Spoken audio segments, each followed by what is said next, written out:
sur Fast TV. Aujourd'hui, nous sommes dans le Garage Close où nous allons vous présenter la nouvelle Polo.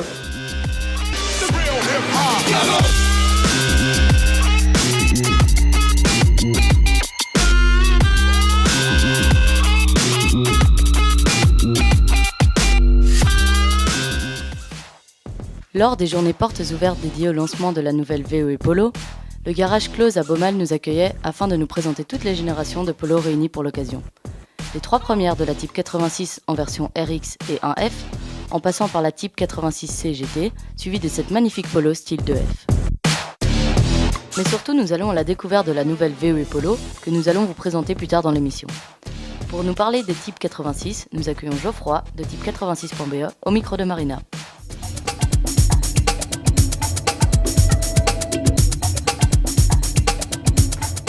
Que veut dire Type 86 ? Type 86, c'est ce qui dénomine la plateforme de la Polo première génération. Qui après, avec les évolutions, s'est appelé Type 86C et ainsi de suite.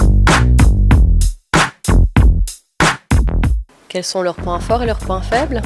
Leur point fort, c'est que c'est une petite voiture méconnue, qui n'est pas très courante, qui donne un aspect un peu plus rare qu'un véhicule comme une Golf qui est beaucoup plus populaire. Et les points faibles, c'est que comme c'est une petite voiture économique, les gens n'ont pas toujours, on va dire, le même engouement que pour des gammes plus élevées. Quelle est la version la plus difficile à trouver ? Alors je ne vais pas dire c'est la version, c'est les versions, parce qu'il y a effectivement des modèles vraiment spécifiques à des marchés, comme celle-ci pour la Belgique, éditée à 1000 exemplaires, qui s'appelle la Polo RX.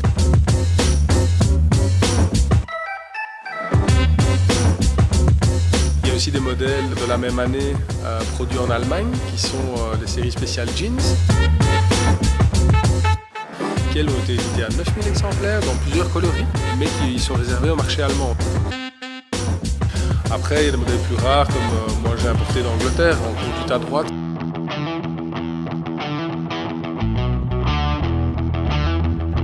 Ça peut être original, c'est fun. C'est un marché différent, d'avoir le volant de l'autre côté, c'est comique. Après, on a la Polo GT aussi, qui elle est le premier modèle sportif de Polo, qui n'a été produit que 3 années.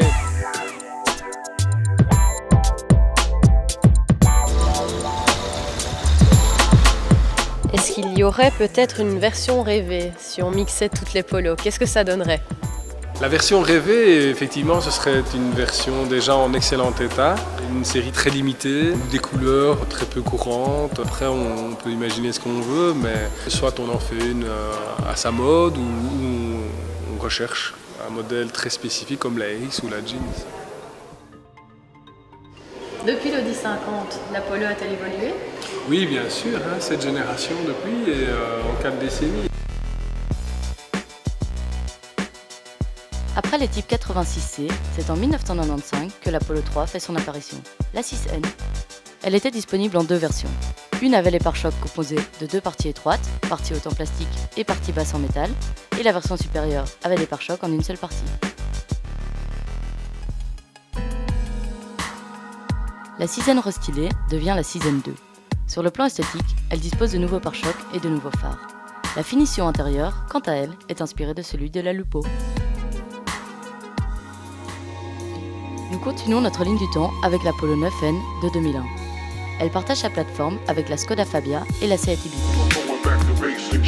Elle en profite même pour adopter la face avant de sa petite sœur, la Lupo.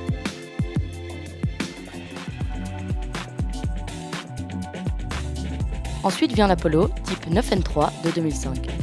Ce restylage est intervenu afin d'harmoniser la ligne de la Polo avec le nouveau style Volkswagen inspiré de la Passat. Il concerne les faces avant et arrière du véhicule.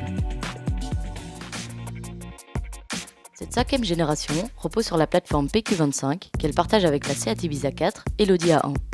Son nom de code est type 6R. Elle fut dévoilée lors du Salon de l'Auto de Genève en 2009.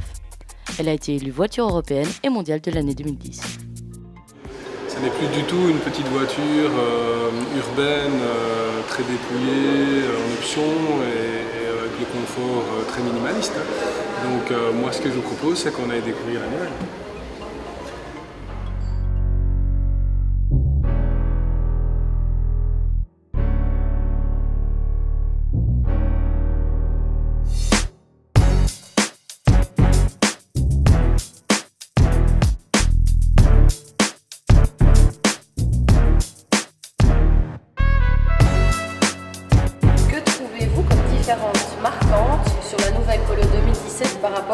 génération précédente. La différence est quand même assez cruciale. On remarque qu'ils ont tracé beaucoup plus fort les marques latérales.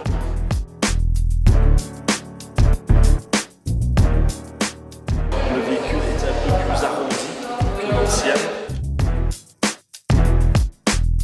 Par rapport à une Golf, on est au niveau volume extérieur et intérieur équivalent à une Golf 4. La visibilité est meilleure parce qu'ils ont agrandi l'espace vitré. Au niveau du côté de la conduite, on a un espace qui est multimédia et autres. Les commandes sont beaucoup plus ergonomiques. La position de conduite est beaucoup mieux, je veux dire, que l'ancienne, avec un design au niveau des sièges et au niveau du tableau de bord un peu différent des autres, c'est pour différencier la voiture par rapport à un client. Ça va de pair avec les casques là en audio, non? Tout à fait. C'est une collaboration avec Volkswagen et on l'a aussi également sur la Up. Donc on a cette finition qui sort un petit peu de l'ordinaire.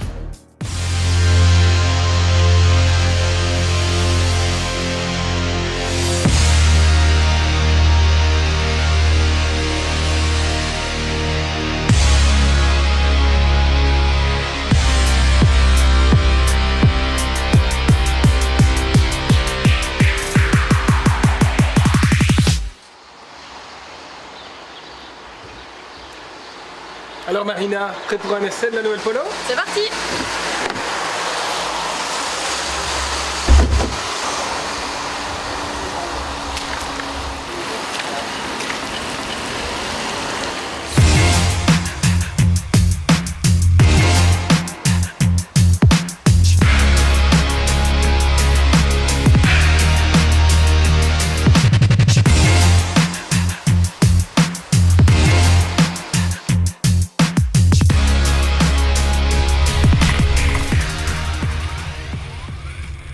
Quel sentiment éprouvez-vous lors de cette première conduite de la nouvelle Polo 2018? Ah, bien franchement, c'est une conduite très agréable, très souple et franchement très homogène. Moi j'aime vraiment bien.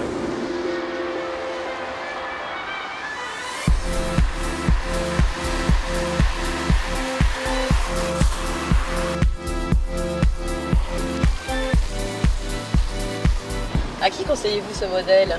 Oh, bah, ce véhicule peut aller aussi bien pour le jeune qui vient d'avoir son permis que comme le deuxième véhicule du ménage ou comme le célibataire qui n'a pas besoin d'énormément de place pour y mettre sa famille.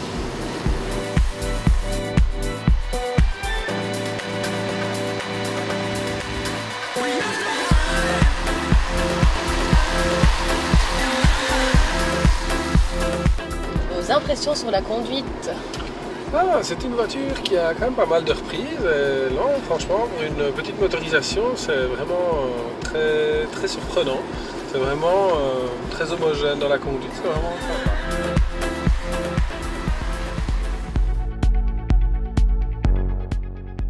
En effet, Geoffroy, la version Trendline dispose d'une motorisation de 65 chevaux.